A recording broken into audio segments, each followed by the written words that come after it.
Hello, everyone. Welcome to the Amazing Studios Production Podcast. I am Peter Scheibner. And I'm Cliff Bumgardner. Cliff, I need a haircut.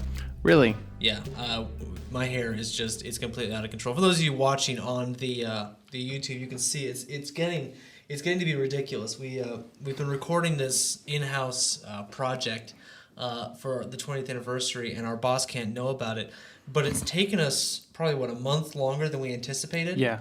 And consequently, I haven't been able to get a haircut that whole time because my character had fairly long hair at the beginning, and he has to at the end as well because this is all supposed to have taken place in one day, and so I really need a haircut. Yeah, that project quickly ballooned out of proportion. What was supposed to be a little yay turned into what? Is it up to 20 minutes? Yeah. Yeah. It's ridiculous, but it's gonna be fun.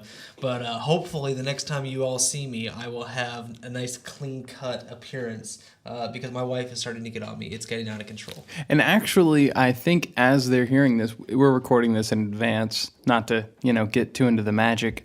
We're recording this in advance. I think as they're hearing this, it will have already made its debut. Ooh, that's true. So maybe next week we need to do an episode about that project. Yeah, that'd probably be a good That would be fun. That would be really fun. That'd be fun because that was a fun project to work on. Yeah, absolutely. So what have you been watching?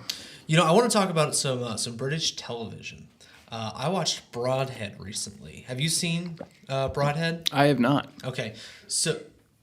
Oh, yes, the cameraman throwing things at me. It's actually Broadchurch. Broadchurch. And, I was thinking of combining two things. But yes, Broadchurch, David Tennant has the lead in that one. Very British. So the first thing you need to understand when you watch this, it's very British. But it's also really, really good. It kind of takes the same style cinematically of a Sherlock and brings it to the storytelling style of a Agatha Christie crime caper. Is it based on Agatha Christie, or is it just that style? Agatha Christie. Okay. But it's a very similar style, just a little bit more dramatic. Set in a very small town on the coast of Britain, where there has been a murder. The very first episode, a child has been murdered, and it's going through it's a kind of a whodunit. And each episode looks into a different person. As it starts narrowing the field down. And I'm not going to give away the end, but it was I did not see the end coming. That's cool. And I'm one of those guys who prides himself on being able to pick up on all the little intricacies throughout that give away nope, there was nothing. This thing, it just sprung it on you at the very end. Is that on Netflix? It is. It's on Netflix. It was so good in Britain, and this is incredible to me that they would do this, but it was so good, Fox bought it, brought it to the United States with David Tennant, the original director, the original DP, and refilmed the whole thing with a new name, Grace Point, and aired it. The first episode of Grace Point is a shot-for-shot remake of the first episode of Broadchurch. Wow. Yes. So that is a lesson in futility. No kidding. So they replaced the entire cast except for David Tennant. He got to play the same character twice, except this time with an American accent. And I haven't seen Grace Point, to be fair, but I will tell you that Broadchurch was actually incredible.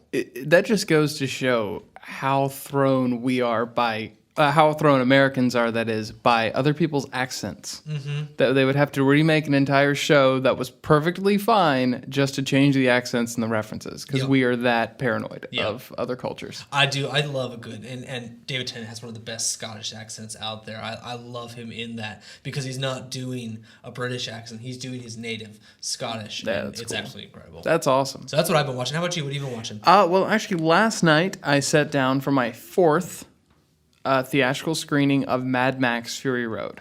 So this has kind of been an in-house conversation, but yes, this film has changed your life. It's really, I've never watched a movie 4 times in the theater. Mm-hmm. The most I think was 2. Yeah. Until this movie. And so why Mad Max? I honestly, I don't.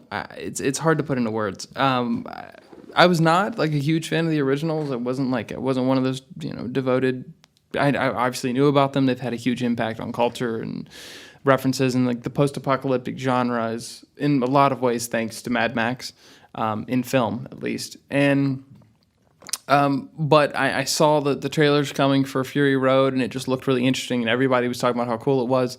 And I went expecting, this will be a fun action movie, and was just floored. I mean, it just took me by surprise, knocked me on my butt. I went back immediately the next day to see it again, and have since been back 2 more times because I can't get enough of it. I adore this movie. It is a visual masterpiece and a wonderful story. It's just, it fires on all cylinders. Well, the one time you and I got stuck in Lexington for several hours and Yeah. decided to go, and we found it at a really old theater. It still had a film projector. That was so cool. And that must have been the crappiest film projector ever, because it was, 2 weeks out, and it was already burning through the film reel. Yeah. It was all scratchy and grainy, and the sound was going in and out, but it was perfect. It was. For that film, I feel like it was meant to be seen in that environment. Where Yeah. It gave it that old, almost 1970s Kind of feel. grindhouse feel to it. Yeah, that was fantastic. And every time I've been, I've taken somebody new to see it. I haven't just been on my own. I went on my own the first time, took my dad back the next night, took you the next time.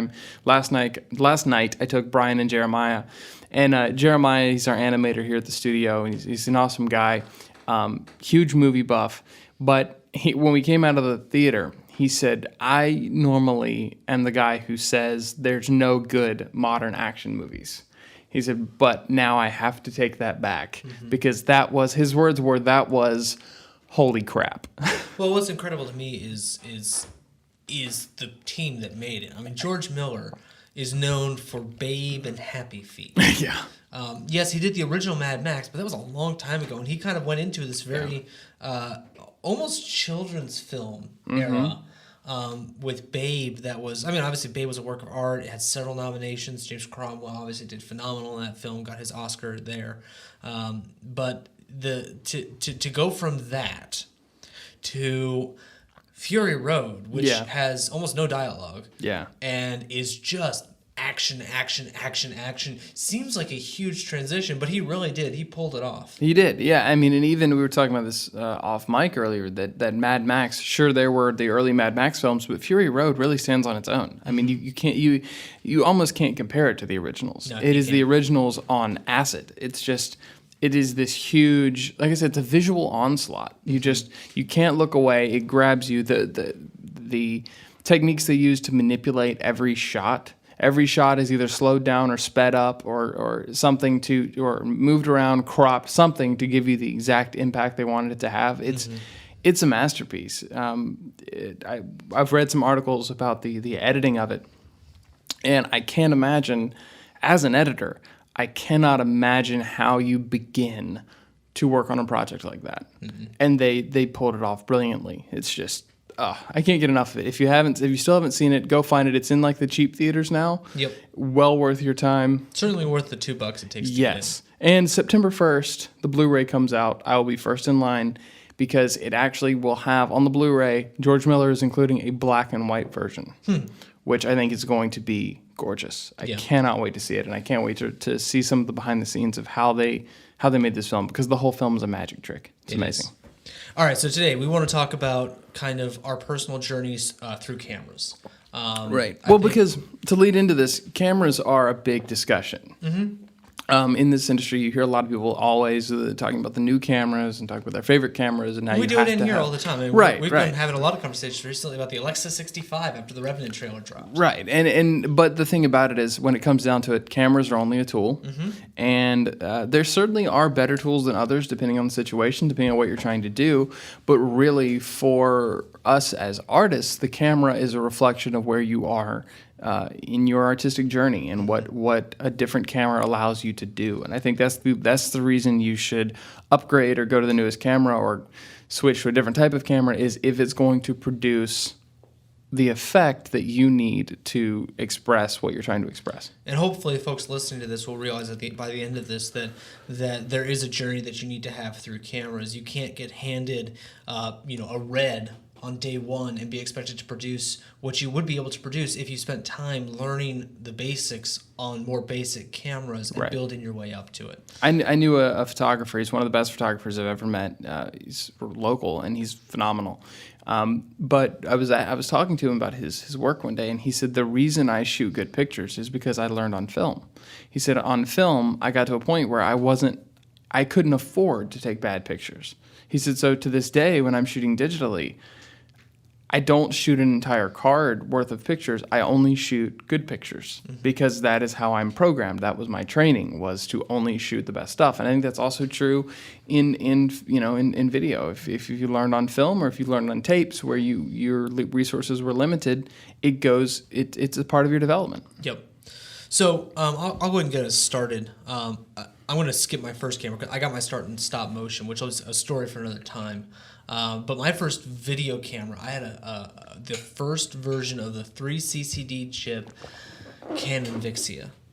That's early. Oh, yes. And this is what, 2005-ish? That was like the early YouTube camera. It was. And I was so excited. And this camera really, it opened a lot of doors for me because it was the first time I was able to record for an hour. And I took mini DV tapes. And I was able to get long recordings. It had a microphone input, not an XLR. It was an 1/8 inch. But I was able to really, really learn kind of the basics of, okay, here's how you use a camera. Here's how you get it up on a tripod. That camera taught me, it taught me how to appreciate good composition, even though most of my composition was really bad as I look back on it now. But I was really focusing then on, okay, here's the exacting dimensions of the rules. And that camera was a good one to do that one with. I didn't have to worry about things like focus. I didn't have to worry about it shot standard definition, and it was that camera. So I didn't have to worry about anything like that. I was able to purely focus on the mechanics of what I was doing and leave those steps that can detract from what you're doing for later cameras. So for me, the first camera was the Canon Vixia. That's awesome. My first camera, I don't remember the model number. I was too young, but it was the large shoulder-sized VHS camera that we shot all our home movies on. And for me, when I was a kid, my dad's never really been into film. He loves movies and that kind of stuff, but he's never been into the craft of it. But when I was a kid, he would use that camera, and he and I together would shoot little movies, whether it was me acting out a TV show, me acting out a movie, whatever. That's where it all started. And for me, I think that was kind of my introduction to that camera being my way to tell stories, even when I was a kid. And I didn't really know, I had no clue what I was doing. I had no clue I'd ever end up in the film world and ever end up in the storytelling world. But that's what I love to do. I love to get with my dad and get that camera and go make stuff.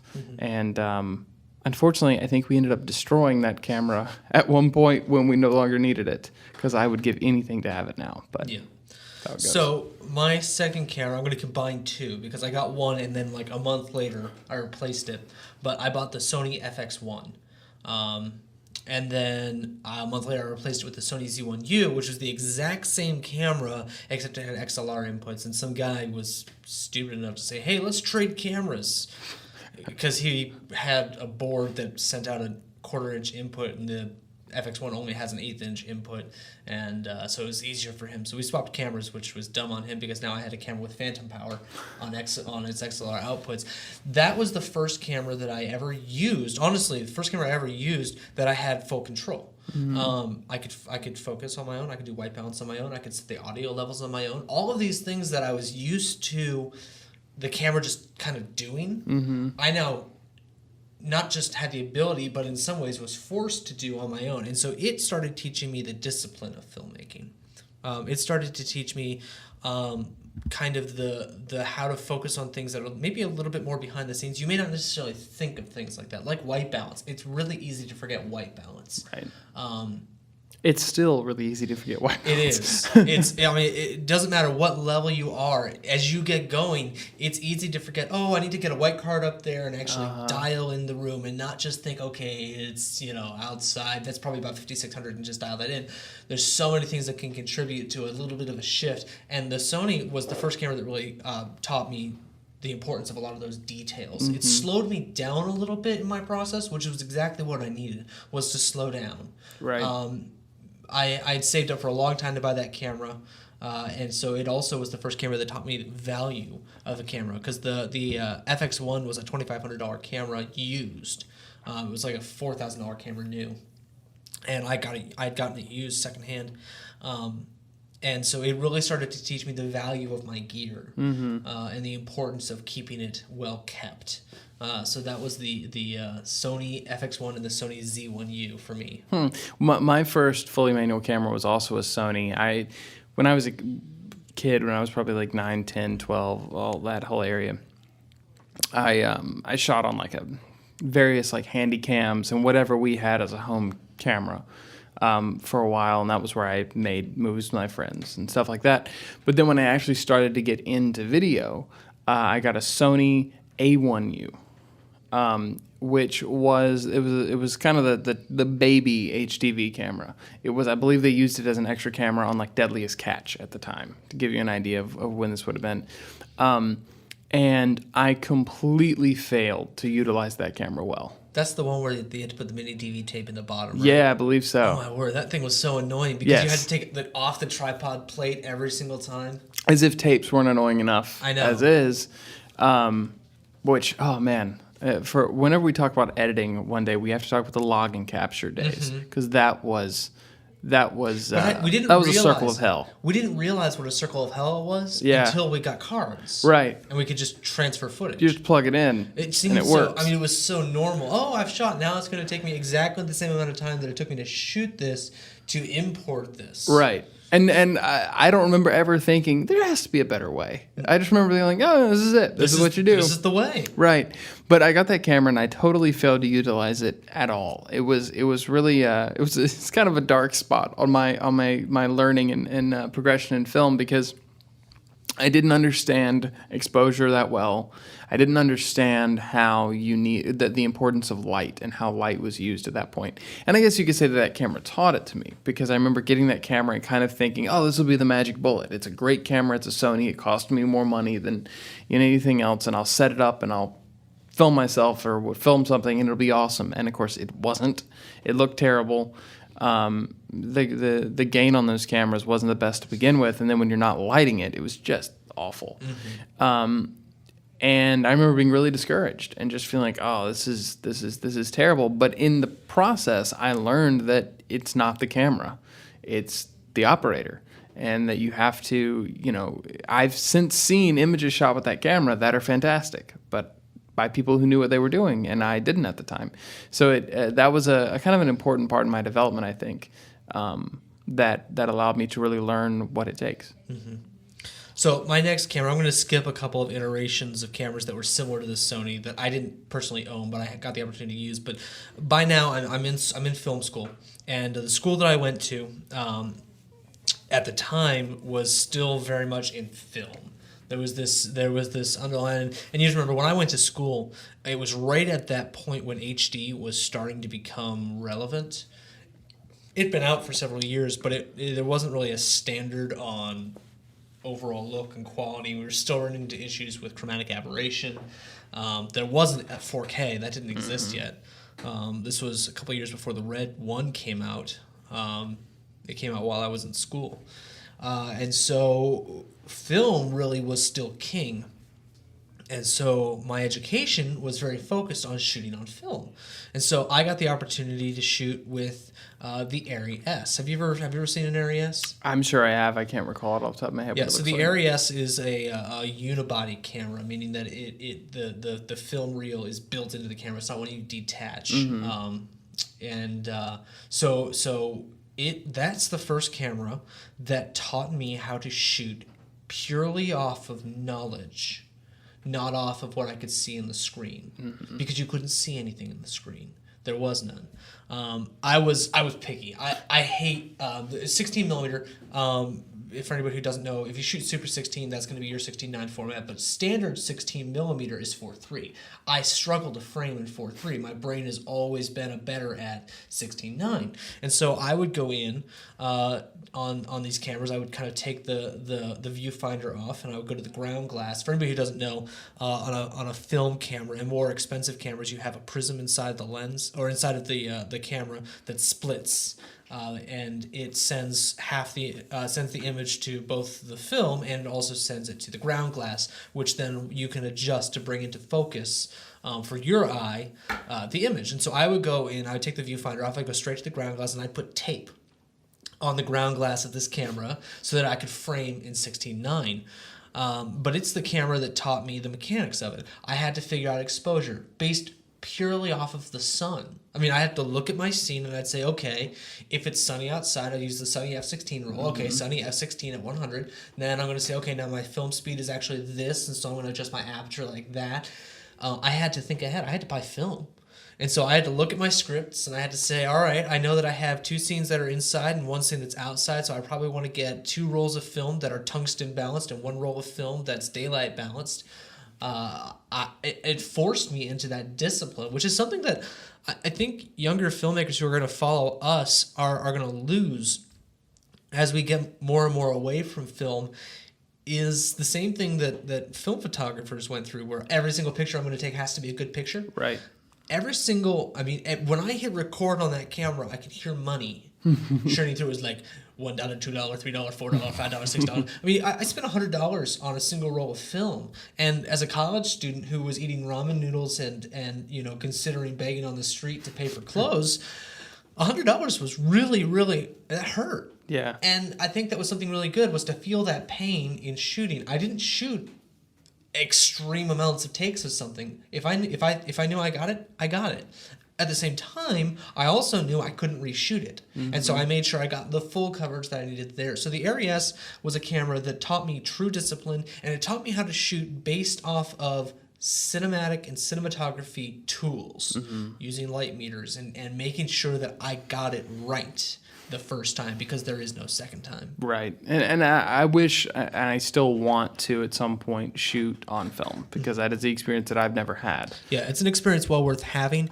I don't regret film kind of going away, because I think our digital intermediates are a smarter way to go, especially for a lot of the work that we do. Yeah. But there is something nostalgic and there is something beautiful about shooting on film. And it really is, if you're learning to film, if you're learning to be a cinematographer, a DP, or if you're studying up to be a camera operator, something like that, there are lessons to be learned from shooting on film that you cannot learn any other way. Absolutely.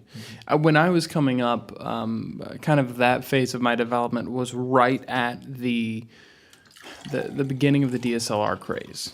It was right when Canon released the 5D and the 7D, and the world was changing.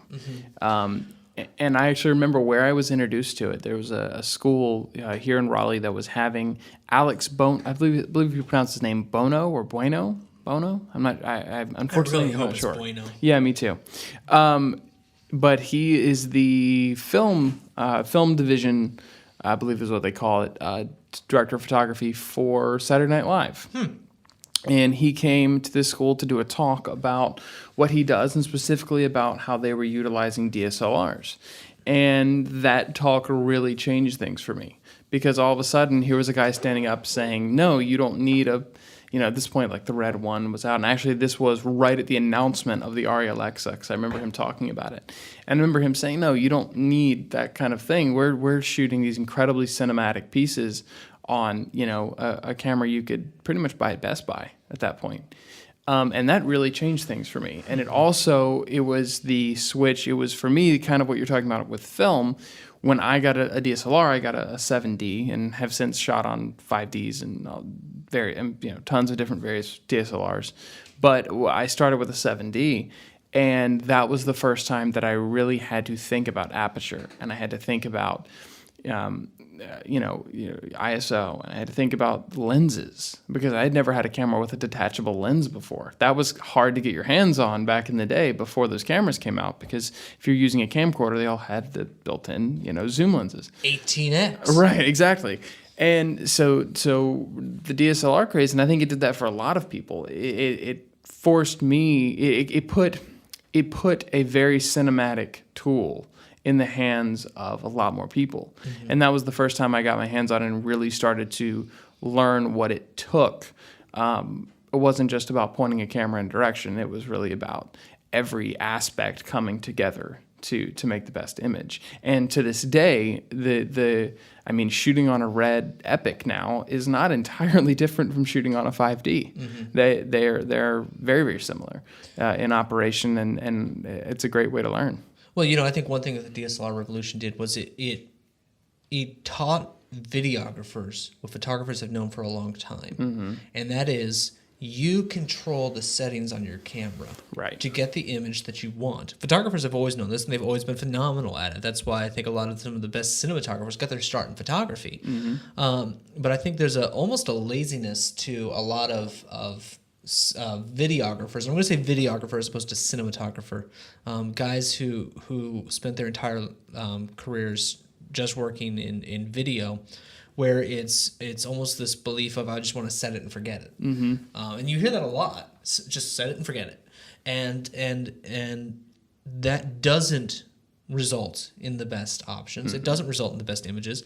And ultimately, if you want to set yourself apart, what the DSLR revolution taught us and showed us was you can set yourself apart just by controlling the settings. Right. You know, if you need to, raise the ISO so that you can lower the aperture, open up a bit, and get a shallower depth of field. And then you're not doing the crazy things you have to do with your Sony camera, for instance, where if you wanted to get shallow depth of field, you had to go 100 feet that way, zoom in all the way, and now all of a sudden your background is out of focus, but it's also huge. And that whole mentality started to disappear when we could transition to DSLRs, because now we could put a nice 50 on there, Right. and control our depth of field more accurately because we were using DSLR sensors where the sensor and the back of the lens were a little bit further apart, so you could actually control your depth of field as opposed to a DSLR or as opposed to a camcorder, Right. where the back of the lens and the sensor are the same thing. And another interesting kind of, I don't want to say side effect, but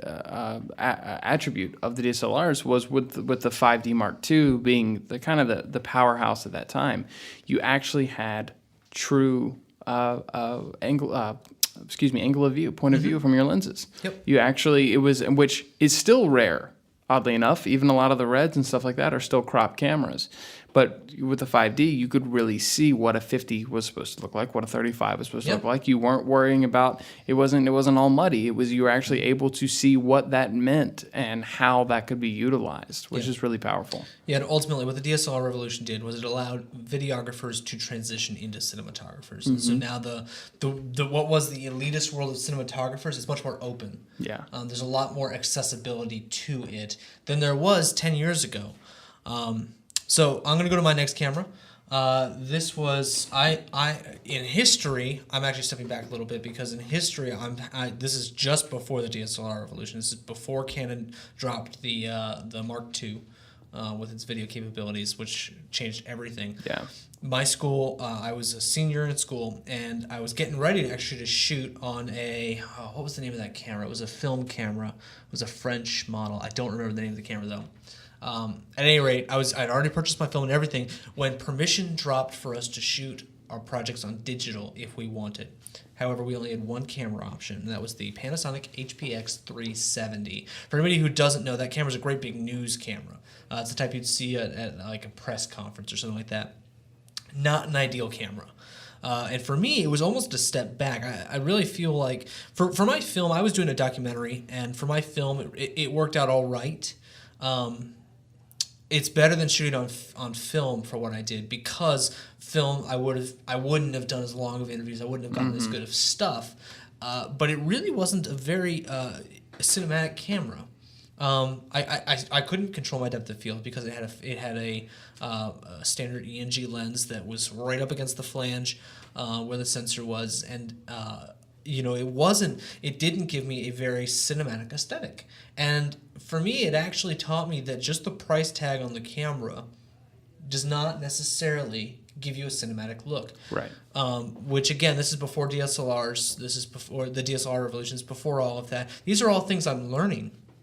Is that you can spend all the money in the world on a camera, and it's not going to look any better than the newscast. Because if you don't have the control that you need. And so it was really the first time that I started realizing, okay, if I'm going to set myself apart as a cinematographer, as a director of photography, as opposed to just a camera guy, I need to look at cameras that are going to allow me to do that. Fortunately for me, a year later, the DSLR revolution started, and it became much more accessible, because at the time I was starting to look at red ones, which were $50,000, and I was looking at the Arri Alexa when it dropped. I thought for sure that someday I'd have to own that camera, because I thought, wow, this is incredible. And I remember when they dropped it, and then 3 months later they dropped the one that had the rotating shutter. That it's this exact same shutter. It was the first digital camera that had the exact same shutter you find on a film camera, which now there's several, but that was huge. And I thought, wow, it's finally here. The moment has come.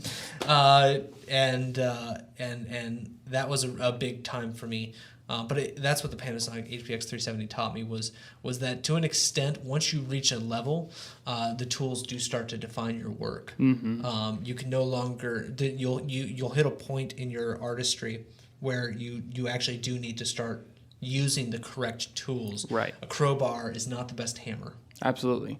And for me, that came, I used DSLRs for years. I used my 7D, and then when I was hired on productions, I would use whatever they were using, a lot of 5Ds, Mark IIs, Mark IIIs. And then actually just a couple of years ago, when the Canon C100 came out, the entire Canon EOS cinema line, C100, C300, C500, all those cameras, when they came out, the C100 was what really caught my eye. It was in the price range that was somewhat reasonable for me, and I was in college, but I was trying to do video and film production stuff whenever I could. I was doing it's kind of my part-time job was going out and doing contract work and doing various video stuff. And my biggest problem with DSLRs was that you couldn't record audio into the camera well without peripherals that came with their own problems, and it was just, at the end of the day, a DSLR is not a video camera. No. It is especially back in the day of the 7D and 5Ds, 5D Mark II that is, they were photography cameras that had video as an option, and Canon had never intended them to do what they did. So I ended up getting a C100. B&H was running a deal where I think they were $1,000 off from what they would normally be. I went to the bank, I got a loan, and a couple of weeks later, I had my C100. And I still own that camera. We're actually shooting the video version of this podcast on my C100. It's a great camera. We've utilized it a lot here at the studio for various gigs that we do. I've seen some amazing films shot on the C100. Mm-hmm. Philip Bloom uses the C100 for parts of The Wonderlist, the first season of The Wonderlist he did last year. It's a wonderful camera. For me, though, it was an interesting part in my development was I got that camera, and about the same time I got the camera, I got a 24-105 Canon L series lens. Incredibly popular lens. Very popular because I was doing a lot of run and gun video stuff. I was doing a lot of, here, go to this fair and shoot all day. And when you're doing that, prime lenses are kind of a pain because you're constantly having to switch lenses. You're always feeling like you're missing a shot because you can't get in there, can't get what you need. So I started shooting with the 24-105 a lot, and I got to a point, honestly not that long ago, relatively speaking, where I was just not happy with the images I was getting anymore. I didn't feel like they were cinematic. I didn't feel like it didn't feel like art anymore to me. Honestly, the stuff I was shooting looked like video again, and I was really confused. And I realized that I had been lulled back into the sense of security that comes with the zoom lens. And it's a great lens, but it's an f4, and it's a jack of all trades lens. It's made to do a lot of stuff well, but not necessarily anything perfectly. And so I started forcing myself to shoot with primes again. And in doing so, it really forced me to think in terms of cinematography again, which was what had started with the DSLRs, but the technology had gotten so good and so cheap and so available that I had kind of gotten back into, again, that sense of security that you had back in the video camera days, which I think is an interesting lesson in as things progress. You still have to, as the technology gets better, we have to set our own limits. When something we'll be talking about in a moment, here in the studio, we have reds. And it's very easy because of the raw format to change things in post if we need to, But, and we have in the past gotten, like you were saying earlier, said, I don't need to set the white balance because I can change that later. But of course, that never works out the way you want it to. And it's all a lesson in, as technology progresses, you have to keep it simple and effective and remember that you're using a tool, and that even as the tool has more and more bells and whistles, it has a specific job, and it's up to you to use it the right way to make the images you want to make. Absolutely. So we've kind of talked a lot about the digital revolution with the DSLRs, and I'm gonna skip over a couple. I shot when I was hired here at the studio. We were just transitioning the company, and we were shooting on the Canon Mark III. Phenomenal camera. I can't say enough for what it was, but I'm going to skip that one, and I'm going to move on to the Reds. We purchased our first Red, the Red Scarlet, about a year and a half ago, and it taught me possibly the most valuable lesson of all. And I think this is, if you're only taking one thing away from this podcast, I want it to be this. The camera is only as good as you are. Mm-hmm. When we bought the Red and when we brought it in, I kind of expected magic. You hear about the lore of the Red, it shoots RAW, it's 4K, and the same thing with the Alexas, or same thing with some of these higher end cameras. You hear that you see the images from it, and you think, that looks so beautiful, it must be easy. Mm-hmm. But the truth is, it isn't. When we got the Red, I could just as easily get crappy footage out of it as I could get good footage out of it.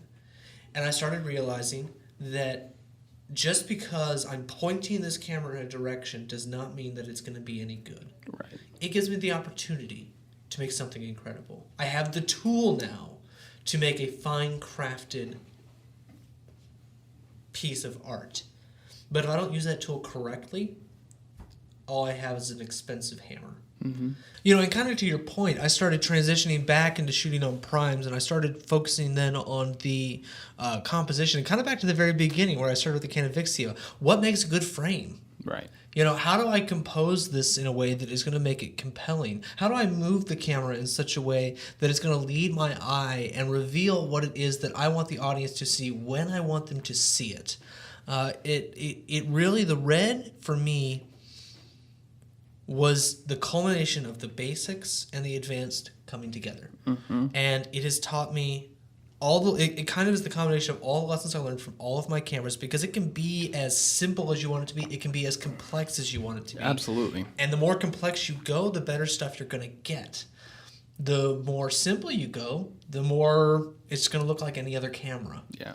And it has taught me a discipline, and it's taught me a form of artistry, and it's forced me into that artistry because I want my images to look as good as the images I saw online before I bought it. Right. And so for me, that was the Reds, the Scarlet, and then about a year after that, we purchased the Epic, which the biggest difference between that, obviously, you get the 5K sensor, but you get slow motion. And so learning how to shoot in slow motion has been a fun adventure, and it becomes a useful tool when needed. But it really it's the same camera. It just offers a few more bells and whistles. Yeah, absolutely. And for me, I'd always, I love Red cameras. It always been a dream of mine to shoot with one. Let's be honest. We were fanboys. Yeah. Oh, for sure. We still are. I still go to the Red website. Yeah. And just price things out. And honestly, leave a comment. If you're one of those people who goes to the Red website and builds out your shopping list, go to the Red website, build out a shopping list, and post it in the comments so we can see what this is the package I want looks like. Yeah, for sure. I want to see who has the most expensive taste. You should do that as well, and we'll post it with this. We'll do that. We'll put a link in the description on YouTube. So if you're listening on iTunes, head on over to the YouTube page, AMZG TV, and see our shopping carts. Yeah, check it out there. But I admired Reds from afar for many years, and then I came here, and we had two of them, and I had to learn to shoot on them. They are interesting beasts, and actually in something we're working on right now, we have jokes about how complicated those cameras can be, because they are a little bit daunting when you first look at one. because it's, it works as the same principles as any other cameras, but it has a lot of bells and whistles, and it has a lot of things that it can do. And it's kind of been a lesson for me as I've been learning those cameras, and I haven't shot with them a ton. I mean, I've been here since March, and I've assisted on quite a few shoots, and only, recently have I really started shooting with them myself. But it is a lesson in simplification, because when they can do everything, what do you decide not to do? And what do you decide to take on yourself to try and force yourself to produce the best images? And it's been a really interesting journey. And again, it's also on the post side. Now, that's something we haven't really talked about a whole lot. We talked about log and capture earlier. By the time you get to red, it's a completely different beast, because now you have raw files that you can do anything with. And thinking about, I think that gives you the flexibility to, when you're shooting, have even more forethought into post and into what can I alter, what can shooting, for example, shooting in HDRX. That's something we've been experimenting a lot with lately. How can shooting in HDRX now, how can I use that later to my advantage? How can we use that to tell the story better? How can we use these various things? So it is a culmination of everything that I think we've learned from all these other cameras, and bringing them together to the reds to say, okay, I have my bag of tricks. Now, how do we use it? And I think the red is a wonderful platform for that. Yeah. And, it's using the right tools for the right job. Right. I once you start getting into these higher end cameras, there's going to be a lot of similarities, and there's also going to be a lot of decisions you're going to have to make. A lot of people have asked, well, why the red over the Alexa? Part of it is the aesthetic that we're after. The Alexa is a phenomenal camera. I mean, almost every single major television show is shooting on an Alexa now. All the Marvel films, they're all shooting on Alexas. The Alexa has become somewhat innocuous with high-end production. For me personally, I love the Alexa and I want to shoot on one, but it's so crisp. It doesn't quite feel as filmic, which I think for me, the red kind of harkens back to a little bit more of that film look. It's a little bit grittier. Right. And but different cameras for different things. I want to do one last thing before we wrap up, and that is, what's the camera that you want to shoot? At this point, is that I want to get my hands on it and shoot with it. Ooh, that's hard. I've been working on a script for a while now that you and I have talked about quite a bit. Hopefully being able to make in the next couple of years, actually make it to a film.